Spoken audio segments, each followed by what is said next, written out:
Hello guys, welcome to the new episode of my channel. আমি সঞ্জীব তোমাদের সাথে। তো ওয়ার 2 ভার্সেস কুলি, এই 2025-এর ইন্ডিয়ান বক্স অফিসের মধ্যে সবথেকে হট ফাইট হতে চলেছে কিন্তু war 2 versus Coolie. Yes, war 2, Hrithik Roshan, junior NTR এবং কিয়ারা আদবানি স্টারার ওয়ার 2, এবং তার অপোজিটে রয়েছে রজনীকান্ত, আমির খান, নাগার্জুন এবং উপেন্দ্র স্টারার কুলি।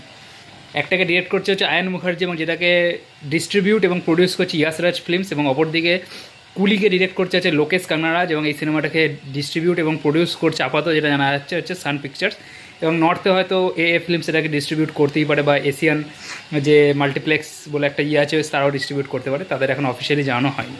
তো এই লড়াইতে কে এগিয়ে কে পিছিয়ে, তো দেখুন আমরা যারা নর্থ বেল্টে থাকি, হিন্দি সিনেমা নিয়ে বেশি আলোচনা করি, তাদের মনে হতেই পারে কিন্তু ওয়ার 2 অনেক এগিয়ে আছে, এবং আমরা যদি আশেপাশে সোশ্যাল মিডিয়াতেও দেখি ওয়ার 2 নিয়ে কিন্তু একটা হিউজ হাইপ রয়েছে, এটা আমরা বুঝতে পারবো।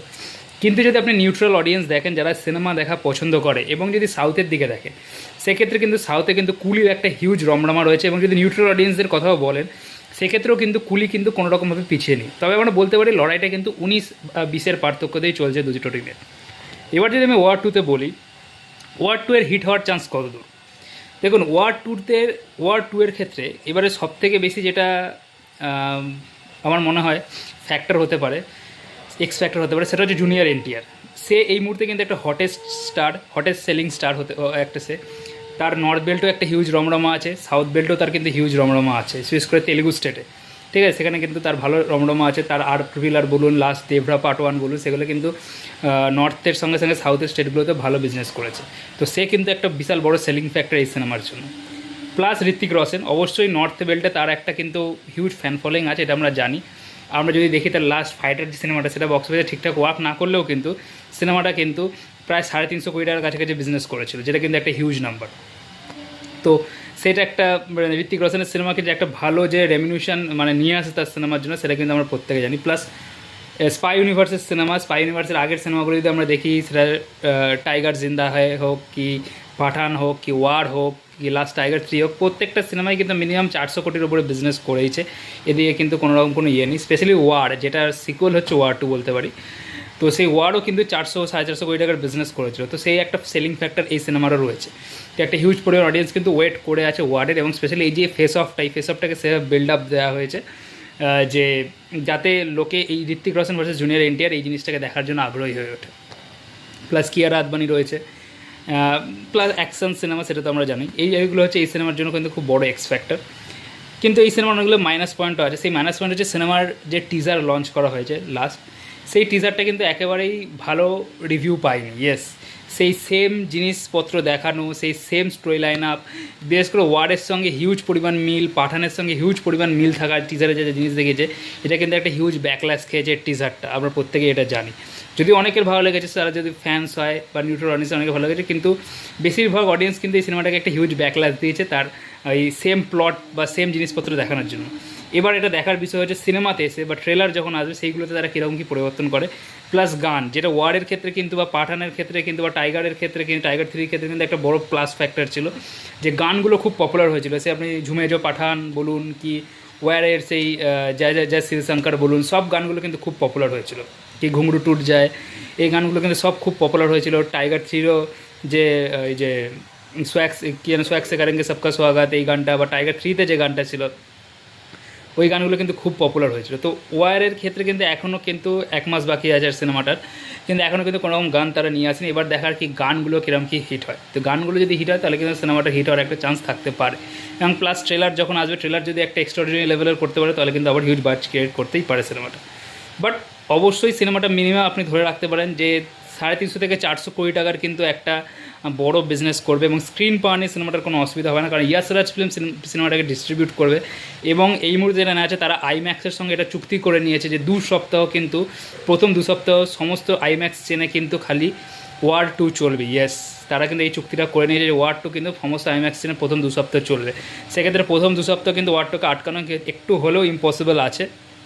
এবার সিঙ্গেল স্ক্রিনগুলোতে দেখুন, সিঙ্গেল স্ক্রিন যেখানে আছে, ধরুন আমাদের বাংলার কথাই যদি আমি বলি, কলকাতায় আশেপাশে যেখানে সিঙ্গেল স্ক্রিন আছে, সেই সব জায়গায় কিন্তু আপনি বলতেই পারেন যে ওয়ার 2 চলবে, কারণ ওই সব জায়গার যারা ধরুন খেটে খাওয়া মানুষ, তারা কিন্তু অত দেখতে যায় না যে কোন সিনেমা কত গল্প ভালো, আগের সিনেমার সাথে মিল আছে কিনা, ওইসব কিন্তু দেখতে যায় না।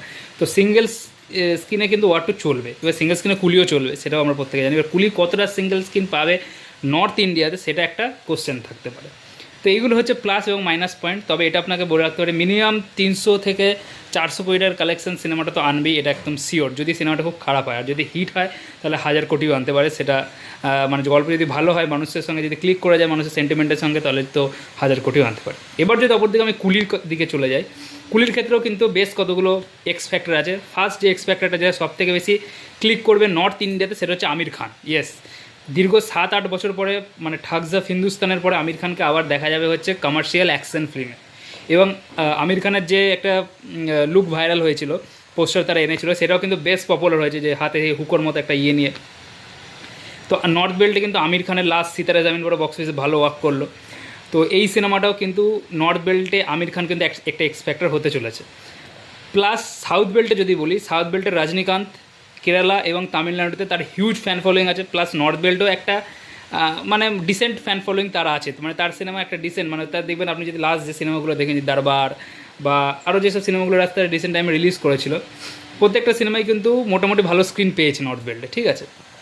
তো নর্থ বেল্টে একটা ডিসেন্ট স্ক্রিন সে পাবেই, ডিসেন্ট ফ্যান ফলোয়িং তার আছেই। প্লাস আপনার তেলেগু স্টেট থেকে নাগার্জুনা আছে, যার আমি বলবো না যে নাগার্জুনা তেলেগু স্টেটে জুনিয়র এনটিআরের মতো এখন ফ্যান ফলোয়িং আছে, যদিও সে জুনিয়র এনটিআর থেকে অনেক বড় সুপারস্টার, কিন্তু এই মুহূর্তে তার ফ্যান ফলোয়িং অনেকটাই কমে গেছে, কারণ এজেড সুপারস্টার সে একজন। প্লাস কন্নড় ইন্ডাস্ট্রি থেকে উপেন্দ্র আছে, যারও একটা সেখানে ফ্যান ফলোয়িং আছে ভালো রকম। তো সাউথের সবকটা স্টেটেই কিন্তু কুলি মোটামুটি একটা ভালো বিজনেস করে। প্লাস আমি যেটা বললাম যে রজনীকান্তের কিন্তু সাউদার্ন স্টেটগুলোতে ভালো ফ্যান ফলোয়িং আছে, ঠিক আছে। তো এটা একটা এক্সপেক্টার। প্লাস হচ্ছে এটা লোকেশ কাঙ্গনারাজের সিনেমা। হ্যাঁ, এটা লোকি ইউনিভার্সের সিনেমা না, এটা একটা স্ট্যান্ড অ্যালোন সিনেমা, এটা আমরা প্রত্যেকে জানি, বাট লোকেশের সিনেমা, তো সেইটা মানুষের কিন্তু একটা হিউজ আগ্রহ থাকে। কারণ লোকেশের যদি আমি লাস্ট সিনেমাগুলো দেখি, আমার ওই যেটা বিজয়ের সাথে করলো ওই সিনেমাটা খুব একটা ভালো লাগেনি, কিন্তু তার আগে যদি বিক্রম বা কাইথির কথা বলি, সেগুলো কিন্তু বেশ ভালো লেগেছে, ঠিক আছে। এবং বিজয়ের সাথেও যে সিনেমাটা করলো লোকেশ, সেই সিনেমাটাও কিন্তু খুব বক্স অফিসে কিন্তু বিশাল ভালো বিজনেস করেছে, প্রায় 500 কোটি টাকার মতো বিজনেস করেছে। তো লোকেশ সিনেমা কিন্তু, লোকেশ একটা ব্র্যান্ড, তো তার সিনেমা কিন্তু লোকে দেখতে যাবে। এবং আমাদের বাংলার কথাও যদি বলি, বাংলা এবং নর্থ বেল্টে কিন্তু লোকেশের সিনেমার কিন্তু একটা ফ্যান ফলোয়িং তৈরি হয়েছে, ঠিক আছে, এই রিসেন্ট টাইমে। তো সেটা একটা বড় এক্সপেক্টার হতে চলেছে এই সিনেমাটার জন্য, লোকেশের সিনেমা। প্লাস এই সিনেমার যে স্ট্র্যাটেজি তারা নিয়েছে, যেটা শোনা যাচ্ছে যে তারা এই সিনেমার জন্য কোনো রকম কোনো টিজার বা ট্রেলার আনবে না, ডাইরেক্ট সিনেমাটা আসবে এবং সিনেমার গান আসবে। তো এইটা কিন্তু অনেকে বলছে এটা সিনেমাটার জন্য কি উচিত হলো, যেটা সিনেমার জন্য মাইনাস ফ্যাক্টর হতে পারে। তো আমার মনে হয় এটা একটা প্লাস ফ্যাক্টর, কারণ লোকের আগ্রহটা আরও বেশি পরিমাণে তৈরি হবে যে কেন তারা আনছে না টিজার ট্রেলার, কেন তারা বলছে ডাইরেক্ট গিয়ে সিনেমা হলে গিয়ে দেখুন, এটা কিন্তু আগ্রহ তৈরি করবে। এবং যদি আমরা জেলারের কথা বলি, যেটা রজনীকান্তের লাস্ট রিলিজ ছিল, জেলারেও দেখবেন আপনি মোহনলালের একটা ক্যামিও ছিল, তারপরে কী যেন নাম, এই আমাদের পুনিত রাজকুমারের যে দাদা, তার একটা ক্যামিও ছিল।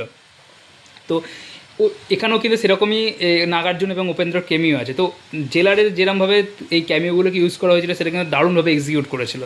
এবার এখানেও যদি সেই জিনিসগুলো এক্সিকিউট করে, সেটা কিন্তু এই সিনেমার জন্য একটা হিউজ বড় প্লাস পয়েন্ট হতে পারে।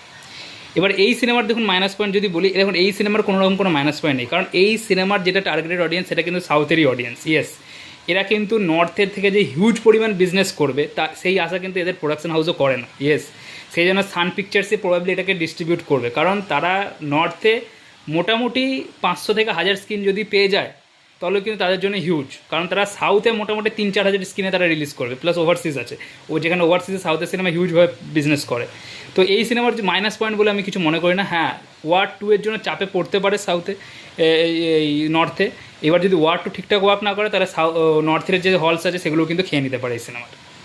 তো ওভারঅলে যদি আমি লড়াইতে যদি বলি, লড়াইতে কিন্তু দুটো সিনেমাই কিন্তু বেশ ভালো পরিমাণ জায়গা দখল করে রয়েছে। আমি এটা বললাম 19-20-এর পার্থক্য। এবার সিনেমার গল্প, সিনেমার ডিরেকশান, সিনেমার স্ক্রিন প্লে, এগুলোর উপর নির্ভর করছে সিনেমাটা কেমন, কোন সিনেমাটা কেমন হবে, কোন সিনেমাটা লোকের সেন্টিমেন্টে ক্লিক করবে এবং কোন সিনেমাটা বক্স অফিসে সফল হবে। তবে অ্যাজ এ সিনেমাপ্রেমী আমি চাই যে দুটো সিনেমাই বক্স অফিসে ওয়ার্ক করুক, ঠিক আছে। তো এইটাই ছিল আমার মতামত। আপনারা এই ব্যাপারে কী মতামত পোষণ করে, আপনাদের কোন সিনেমাটা প্রিয়, এবং 14ই আগস্ট আপনারা কোন সিনেমাটা দেখতে যাবেন, এবং তার সাথে অবশ্যই বাংলায় রিলিজ করছে হচ্ছে আপনার ধূমকেতু, অবশ্যই সেই সিনেমাটাও দেখতে যান। তো কোন সিনেমাটা আপনাদের পছন্দ, তো সেই সিনেমা অবশ্যই কমেন্ট করে জানান, এবং ভিডিওটা ভালো থাকলে অবশ্যই লাইক করে দেবেন, চ্যানেলটা সাবস্ক্রাইব করে দেবেন। Thank you.